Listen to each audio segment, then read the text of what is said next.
fairy tales, will the image reflected back at her come close to the girl she is? Probably not.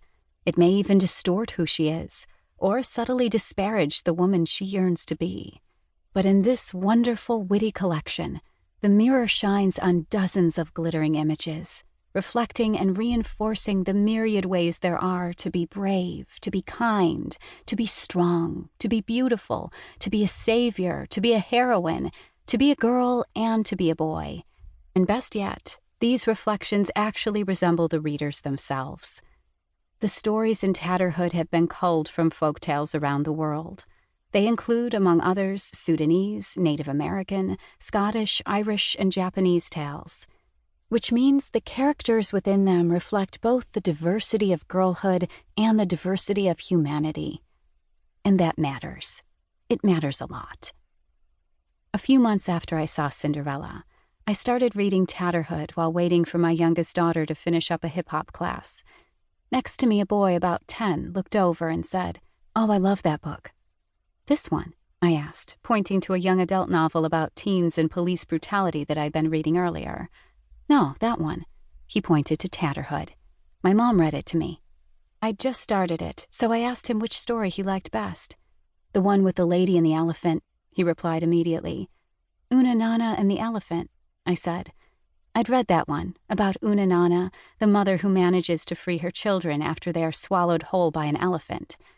We discussed how Una Nana found the elephant, giving her bonus points for cooking the pot of beans beforehand so she could feed her hungry children from inside its belly, because beans were so satisfying that way, we agreed. As we discussed the book, I realized how I'd underestimated not only the boy — why wouldn't he like a book just because the stories highlight female heroes — but the power of the story itself. It was a clarifying reminder that this collection provided windows and mirrors for boys, too, to see themselves as perhaps they might like to be, equitable partners, worthy helpmates, and sometimes the beneficiary of a good rescue, and to see girls depicted not as damsels in distress, but as the strong, capable people they know them to be. Stories matter. For the realities they reflect and the aspirations they illuminate, for boys and for girls, for women and for men, they matter because after tens of thousands of years, they are still the way we explain who we are and who we want to be. Who do we want to be? Who do we want our daughters to be? And our sons? Think about that and tell the story. Preface: Ethel Johnston Phelps. The tales in this book are old stories about magic and adventure. They are stories that ordinary people in the past told to entertain their families and friends. The stories were not originally thought of as children's tales, but generations of children have loved hearing them. The people in these tales do not behave the way girls and boys, women and men have usually been expected to behave in real life and in stories. The heroes are not superior. They are human and vulnerable. The heroines have energy, wit, and sense. Many of these tales are over 1,000 years old, and they have been continually retold, usually by women. Each generation of women folk passed on its stories to succeeding generations. In publishing these tales, retold again for today's young people, the feminist press is one more link in this chain of women storytellers.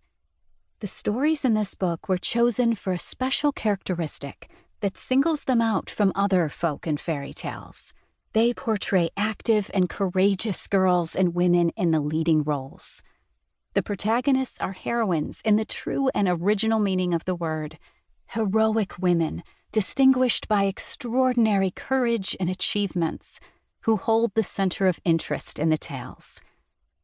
Active heroines are not common among the folk tales that survived by finding their way into print, and it is the printed survivals that are the main sources of the tales we know today.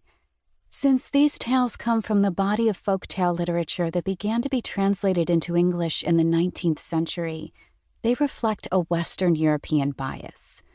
It is therefore not possible to say that the observations made here apply to all folk literature, but only to the published tales we have inherited.